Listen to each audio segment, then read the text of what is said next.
Saludos amigos de Metro Puerto Rico. Bienvenidos a otra de las series de entrevistas que estamos realizando con temas de diverso interés para que ustedes puedan estar mejor informados y tomar decisiones informadas. Por las pasadas semanas hemos estado reportando muchísimas noticias sobre el regreso a la escuela, la intención del gobierno para volver a las clases presenciales de manera gradual. La intención es que ya esta semana escuelas públicas, esta semana que está por comenzar, las escuelas públicas comiencen a recibir estudiantes, no de manera, ¿verdad?, los 5 días a la semana o como lo conocíamos, sino 2 días a la semana, entre 8 de la mañana al mediodía, cierta cantidad de horas, entre 3 a 4 horas. Y, por ejemplo, los almuerzos no se van a estar sirviendo en el comedor escolar, sino que se van a estar ofreciendo para que los niños se lo lleven. Ya la semana pasada, 2 colegios privados completaron la certificación del Departamento de Salud y comenzaron las clases presenciales. Son 2 colegios privados en el área de Calley, específicamente Radiance y La Merced en Calley. Sabemos que esta determinación ha generado muchísima discusión y sobre todo entre las personas que son, ¿verdad?, que tienen niños, porque al final del día esa decisión quedará en manos de las madres y los padres, pues se ha estado debatiendo mucho si enviar o no enviar los niños a la escuela. Para discutir este tema tenemos hoy un experto en lo que es la psicología escolar. Nos acompaña a la distancia el doctor Antonio Aguilar Díaz. Bienvenido, doctor. Muchísimas gracias por la invitación y espero que lo que yo tenga que compartir pues pueda derivar en resultados deseados en la toma de decisiones de parte de los padres.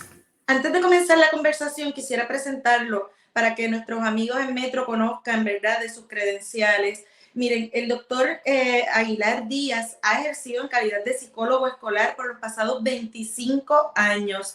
Al presente labora como psicólogo escolar bilingüe en el Distrito Escolar U46 en Eglin, Illinois. Por espacio de 4 años también brindó sus servicios para las escuelas públicas en el condado de Fairfax, en Virginia. En sus inicios trabajó acá en Puerto Rico para la corporación Paso a Paso y posteriormente trabajó o fue contratado por la Secretaría Auxiliar de Educación Especial en el Departamento de Educación de Puerto Rico. También es profesor universitario, lo ha sido en Puerto Rico y en Estados Unidos. Así que muchas gracias por compartir con nosotros en la mañana de hoy. Doctor, quisiéramos comenzar con lo que estábamos hablando en la introducción. Esta decisión de volver a las clases presenciales recaerá al final del día en la madre y el padre. La decisión no es compulsorio enviar a los niños a la clase presencial.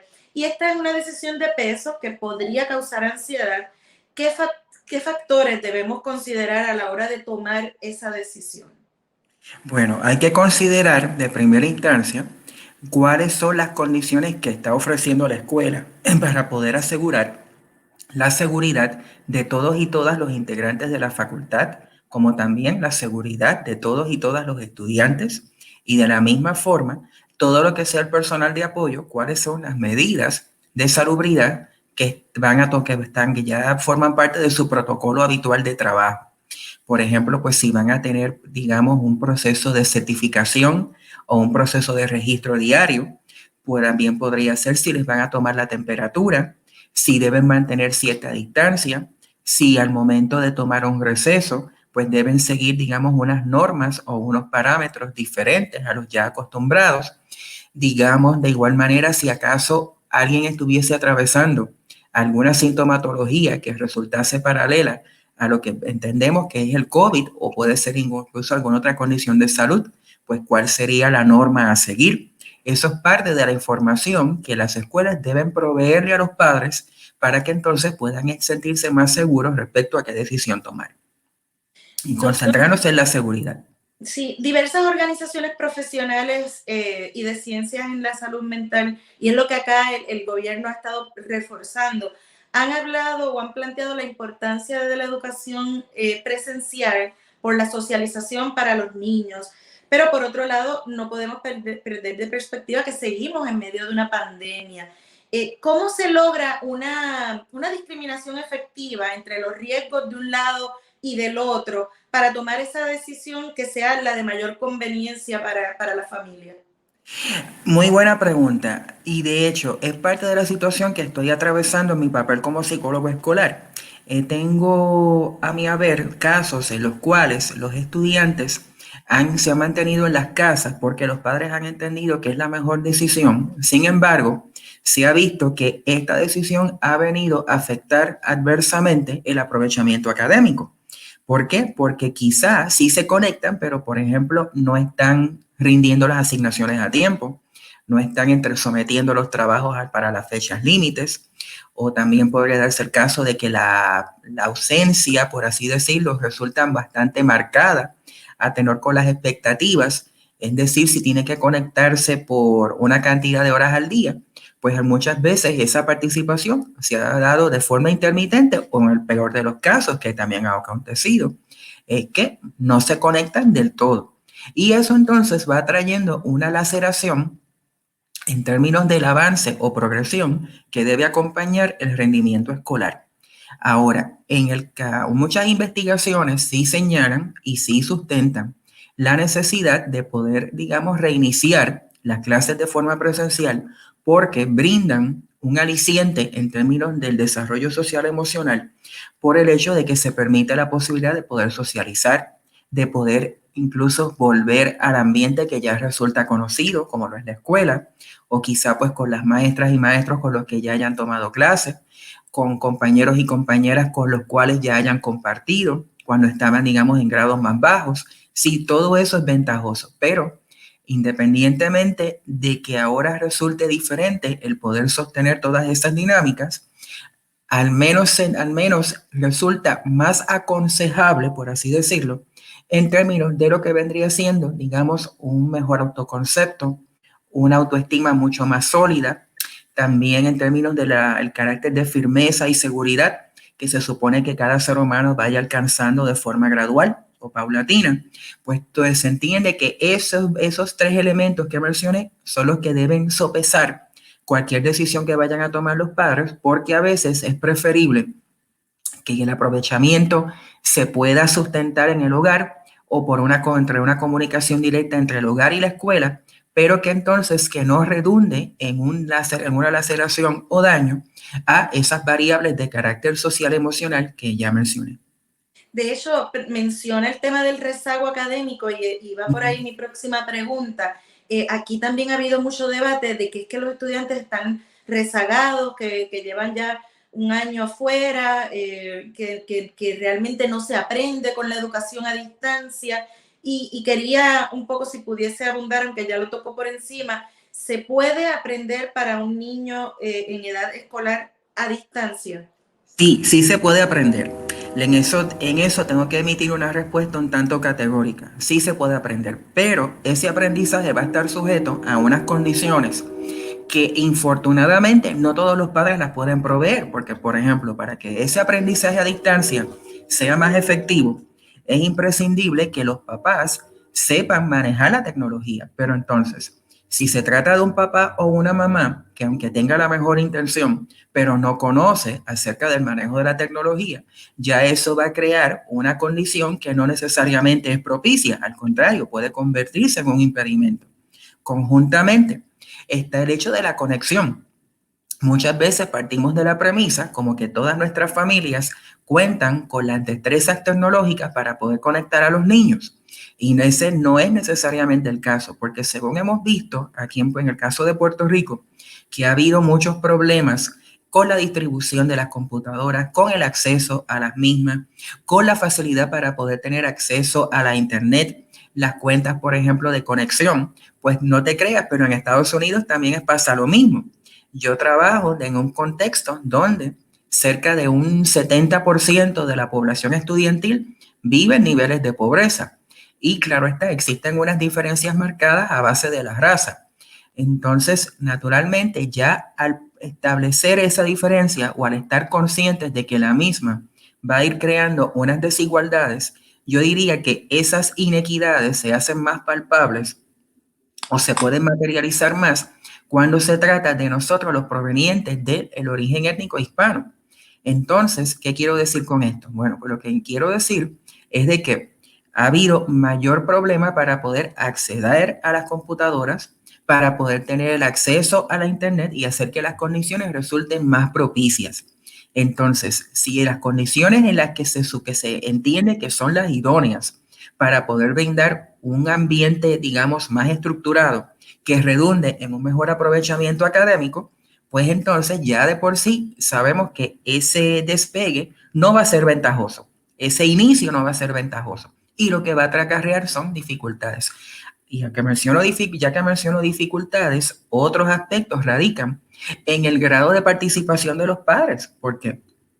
Porque si estamos hablando de niños y niñas de desarrollo típico, pues uno esperaría que sepan manejar la computadora y que puedan trabajar solos. Pero hay que reconocer lo siguiente, a todo nivel hace falta la supervisión.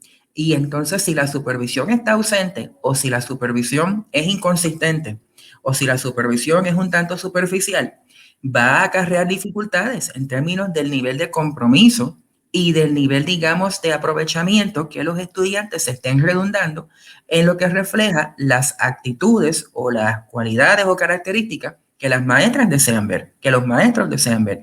Y eso es lo que entonces ha propiciado el hecho de que hayan personas que de forma categórica digan, es que la educación a distancia no sirve. No es que no sirva, no es que no funcione. Hay que conocer cuáles son las variables ambientales que lo mismo están promoviendo el aprendizaje o que por el contrario están haciendo que el aprendizaje se vea entorpecido.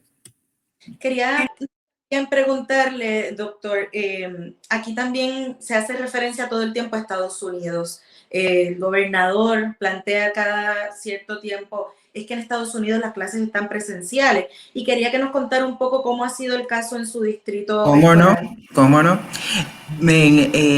Con el debido respeto que merece el gobernador, que me parece que está tratando de hacer un esfuerzo, digamos, encomiable por llevar otra vez el país a la normalidad. Lo que esa frase de que en Estados Unidos las clases son presenciales no es completamente cierta. Existen distritos escolares en los cuales todavía la enseñanza se está dando de forma remota. Existen distritos escolares en los cuales se está empleando un modelo algo similar al que se piensa establecer aquí en la isla, como que vendría siendo un modelo híbrido, y el modelo híbrido responde a que los estudiantes pasan como un 25 a 30% del tiempo en el plantel y el resto del tiempo pues lo tienen que invertir dentro del hogar.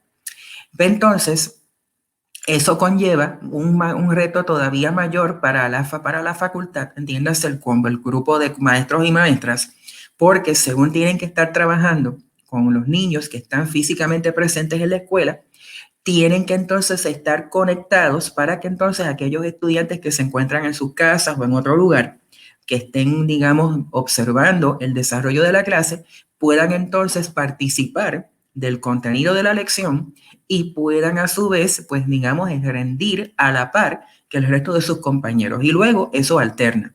Y eso entonces lo que trae es un reto todavía mayor para muchos maestros, porque según estoy explicando el contenido de la lección, tengo que la computadora no se me apague, que no se me vaya la señal, verificar que entonces estén haciendo el trabajo, que estén respondiendo. O sea, no es tan fácil como se plantea. Concurrentemente, para contestar con especificidad cómo lo ha hecho mi distrito lo que hizo fue que sometió unas encuestas a todas las partes involucradas durante el primer semestre del año en curso y fueron honestos al advertir que estaban considerando la adopción del modelo híbrido, y pues lo que eso conllevaría. Entonces, pues de ahí fue que pudieron derivar o extraer la cantidad, diría, más o menos precisa de cuántos estudiantes estarían yendo al plantel, como también la cantidad de maestros y maestras que estaban dispuestos a regresar a las aulas y estar con ese modelo, digamos, que vendría siendo pues parte del tiempo en el plantel, parte del tiempo, digamos, pues desde el hogar o de cualquier otro lugar que provea las facilidades óptimas, ¿verdad? Para entonces así poder hacer el proceso correspondiente de planificación.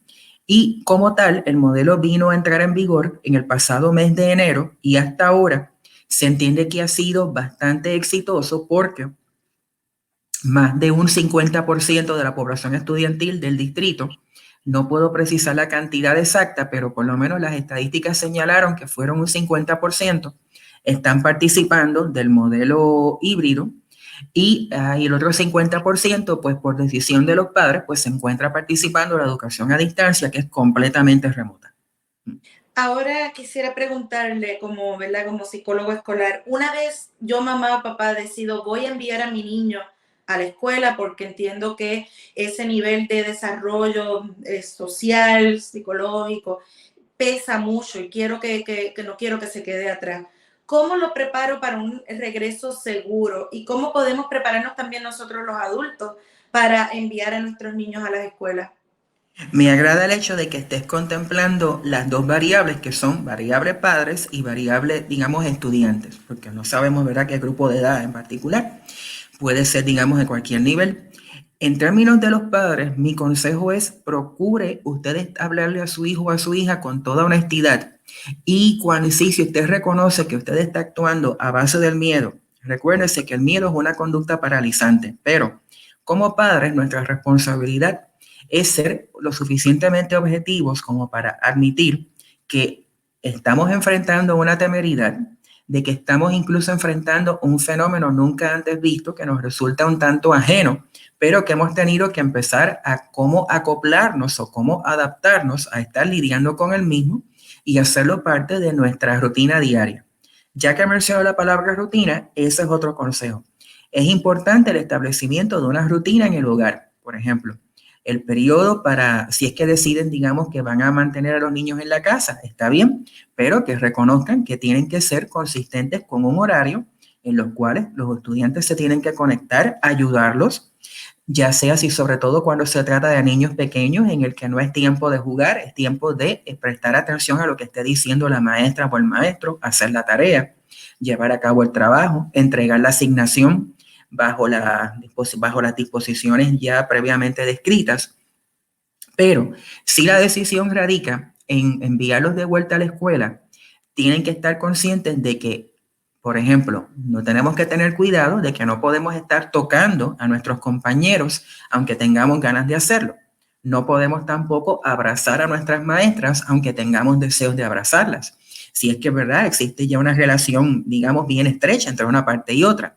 Conjuntamente, a la hora de jugar en el patio, si es que se está permitiendo, porque algunas escuelas no lo están permitiendo, pues hay que tener cuidado en dónde se guardan las mascarillas, en dónde se colocan, estar conscientes de que hay que estar lavándose las manos, reconocer en dónde es que hay unidades para que no tengan que entrar directamente a los baños, para que haya mayor control, digamos, de la higiene y de la salubridad. Conjuntamente, cerciorarse de que el distanciamiento entre los pupitres o los escritorios tiene que honrarse, no por el hecho de que yo me lleve bien con este compañero o esta compañera implica que me tenga que sentar al lado de ella o al lado de él, ¿no? Ahora esas cosas no se pueden. Como también mientras estamos en la clase, independientemente de cuál sea el trabajo, hay que mantener la mascarilla puesta.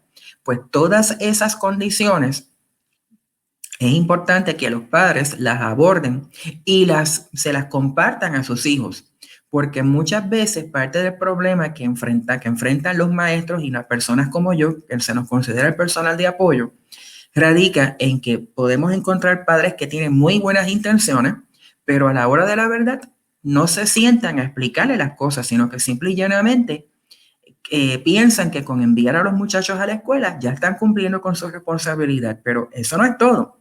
De que enviarlos a la escuela ayuda, bueno, sí, ayuda, pero no lo es todo. ¿Por qué? Porque hay que apoyarlos para que haga las asignaciones. Hay que estar más involucrados respecto al contenido de las lecciones para poder entonces saber en qué momento hay que pedirle ayuda a la maestra para que el estudiante se pueda beneficiar. De la misma forma, hay que también explicarle pues que la importancia de hacer las tareas, porque según a lo mejor papá y mamá separan tiempo para trabajar, la labor de los hijos es precisamente hacer las tareas y tienen que ver que existe un paralelismo muy estrecho entre esas condiciones, pero por alguna razón que no me queda clara, esa comunicación se da muy poco, no se suscita, no se propicia. Y entiendo que si se comunicaran más, probablemente el ambiente o el clima organizacional en todas las escuelas sería uno diferente.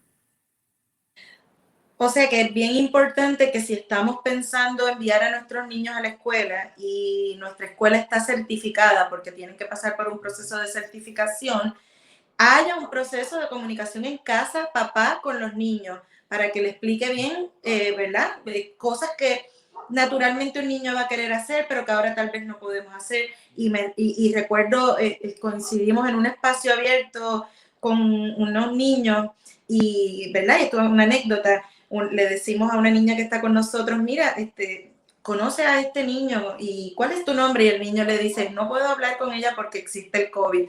Digo, él estaba bien, a lo mejor un poco más allá, ¿verdad? De decir, no podemos hablar, pero ese es el reto también de comunicarse con los niños, cómo establecer que tampoco establezcan una barrera de comunicación, pero con una distancia social prudente para evitar los contagios. ¿Se puede lograr esa comunicación efectiva con un niño? Sí, se puede lograr esa comunicación efectiva. Yo siempre recomiendo que la honestidad debe permear digamos, vamos a ver cómo lo puedo explicar. La idea que quiero transmitir es de que la honestidad debe ser el tono con el que prevalezca a lo largo del mensaje que se quiera transmitir. ¿Por qué? Porque muchas veces como padres pensamos que nuestros hijos solamente ameritan conocernos en una sola dimensión, la de ser padre o la de ser madre. Pero también es importante que nuestros hijos nos conozcan como hombres y como mujeres, como seres humanos, que nos conozcan con nuestras virtudes, con nuestros defectos, pero muchas veces por orgullo, o quizás veces hasta por temor, esa parte nos la reservamos. Pues no, estas circunstancias que al presente nos están impactando no han discriminado, nos han impactado a todos por igual y también nos han impactado a lo largo del mundo. O sea, no existe ninguna población que se haya visto, digamos, exenta de estar atravesando la pandemia. Aún en los países que se ha controlado, eso no implica que ya, digamos, se hayan librado de la misma. El virus sigue presente, el virus sigue vivo. Estamos enfrentando otras cepas, o sea, todavía estamos enfrentando muchos fenómenos desconocidos. Por consiguiente, nosotros le debemos por una responsabilidad hacia la escuela, pero volviendo a la pregunta, hacia nuestros hijos, y nuestra responsabilidad es inculcarles cuáles son esas expectativas de comportamiento y que no se circunscriban solamente a decir pórtate bien. ¿Por qué? Porque si estamos hablando de niños pequeños, portarse bien para un niño va a tener un significado diferente al que puede tener para nosotros como adultos. Y entonces se hace meritorio o imperativo que se le aclare con especificidad y de forma bien concreta cuál es nuestra expectativa de portarse bien. Lo mismo con seguir instrucciones, porque seguir instrucciones es establece el contacto visual, préstale atención, escucha con detenimiento, lo que no entiendas, pregúntalo al momento antes de actuar. O sea, hace falta esa pausa para la reflexión. Otra cosa que la veo con mucha regularidad, señora Virella, es el hecho de que en ocasiones cuando los padres se dirigen a los hijos es a base de gritos. Bueno, yo reconozco que hay circunstancias en las cuales uno como padre puede perder el control, pero si para todo recurre al grito o a estar alzando la voz, ahí hay un problema. Para poder hablarle a un niño pequeño, como es la mayoría de los casos que atiendo en mi práctica cotidiana, lo importante es establecer el contacto visual y hablarle de una forma que el niño lo entienda. Porque en una situación como esta, es decirle, por ejemplo, lo que yo aconsejaría sería, por dar un ejemplo hipotético, bueno, ahora vas a reencontrarte con algunos de tus amigos, hay otros que van a estar en la casa, que los vas a poder ver a través de la computadora, pero cuando estés en la escuela tienes que seguir lo que la maestra o el maestro diga, porque si no, puede traerte un problema. Cuando el maestro o la maestra diga, es que entonces tú puedes, pues, por ejemplo, pues guardar la mascarilla un ratito, si tienen un receso para merendar, para tomar agua, pero aunque vayas a compartir con tus amigos, pero no es para estar, digamos, abrazándolos o tocándolos, sino que debe ser un poquito alejado o apartado y hacer un gesto como los que están haciendo muchas personas hoy día, de hacer, por ejemplo, así, ponerse las manos frente al corazón. Eso se le puede inculcar a un niño, como también decirle adiós con la mano. Siempre son gestos con los cuales se puede manifestar el afecto, pero sin recaer en un patrón de riesgo. Y Excelente. pienso que esas cosas sí se pueden inculcar, pero muchas veces pensamos que le corresponde solamente a la escuela. No, la escuela tiene una responsabilidad, eso yo no lo estoy negando, pero también el hogar tiene otra responsabilidad. Y eso es lo que muchas veces hace falta armonizar o poder balancear. Quería ya para no ocuparle mucho más tiempo, preguntarle, ¿se puede anticipar que cuando los padres que decidan enviar los niños surjan algunos casos de estrés, ¿no? De ansiedad? Los niños son seres Sí, humanos como, ¿sabes? sí, sí. ¿Cómo manejar entonces esa situación? Si veo cómo identificar las señales de que mi niño le causó ansiedad ir a la escuela o temor y eso le está afectando en cierta manera y cómo lo ayudo. Sí, hay que reconocer varias cosas. El primer aspecto que yo aconsejaría es que hay que ser muy observadores, porque muchas veces si no nos damos el tiempo de ser observadores u observadoras, podemos pasar por alto algunas de las señales que nuestros hijos pueden estar emitiendo y tienen que reconocer que todo comportamiento, sea, como dicen los padres, buen comportamiento, mal comportamiento, yo lo que digo es comportamiento adecuado e inadecuado, es mi frase favorita. Todo comportamiento es un acto de comunicación y tenemos que entonces percatarnos de cuál es el mensaje que nuestros hijos nos están transmitiendo. La ansiedad y el miedo son respuestas normales en los seres humanos y claro está, después de estar tanto tiempo dentro de la casa, acostumbrados a hacer, digamos, aquellas cosas que más nos placen a lo largo del día, además del tiempo dedicado, ¿verdad?, a la instrucción, pues es normal que nos cueste trabajo el volver otra vez a aclimatarnos, que nos cueste otra vez acomodarnos. No sabemos con exactitud qué es lo que los maestros esperan, de con qué disposición anímica nos van a recibir. Todas esas cosas nos pueden causar estrés. Señales del estrés, por ejemplo, si acaso usted empieza a observar que, por ejemplo, llega desganado, llega, por ejemplo, desanimado o desanimada, o por ejemplo, que empieza con que tienes asignación. Ay, yo no sé, yo no me acuerdo. Esa, digamos, como falta de, vamos a llamarle falta de memoria o problema de memoria. Aunque, por ejemplo, digamos, una destreza en particular en la que como papá yo sé que mi hijo o mi hija es bueno y de momento como que les resulta indiferente o que empieza, por ejemplo, a decaer en el rendimiento, puede también ser es otra señal de alerta. Otra de las cosas que también podría ocurrir es si acá, en el peor de los casos, si empieza a observar unos cambios marcados en los patrones de descanso, los patrones de sueño y de alimentación, porque usualmente se van a los extremos.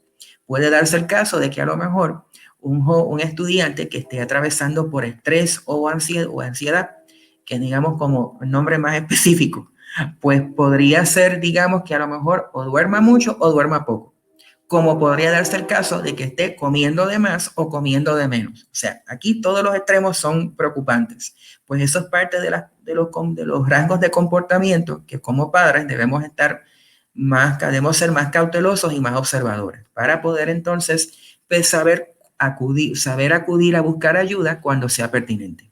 Si envío a mi niño a la escuela y tiene alguna reacción de ansiedad, de temor, y mi niño me dice, no quiero volver a la escuela, quiero quedarme en casa estudiando online. ¿Cómo debe el papá actuar? ¿Debe buscar ayuda de otra persona? ¿Debe retirarlo del ambiente escolar presencial mientras tanto? ¿O debe insistir en que vaya y supere tal vez un temor, una ansiedad? Bueno, emitir una respuesta categórica de si lo debe retirar de la escuela, yo diría que depende. Por ejemplo, si acaso el nivel de ansiedad llega a un estado extremo y que, por ejemplo, que el estudiante continuamente esté llorando, que señale, pero de forma muy enfática, de que yo no quiero ir porque no me gusta o no me siento a gusto, o por ejemplo, pues no me gustó el ambiente, ahí sí. Pero afortunadamente, una de los cambios, digamos, bueno, yo diría que se trata de unas situaciones más esperadas durante muchísimos años, por decir que durante 21 años muchos aguardábamos a que finalmente se abrieran plazas de psicólogos escolares en las escuelas públicas de Puerto Rico. Finalmente ya los tenemos, una gran mayoría hay algunos planteles que todavía no cuentan con el servicio, otros sí, pero pídale una consulta a la psicóloga o al psicólogo escolar porque para eso, esa es parte de las funciones que ellos tienen que cumplir. De igual forma, otra persona de apoyo dentro de la escuela lo son los trabajadores sociales. Muchos trabajadores sociales son personas que cuentan con experiencia y sobre todo con capacitación para poder trabajar, cual vamos a decir, yo lo voy a llamar un desbalance o desequilibrio emocional.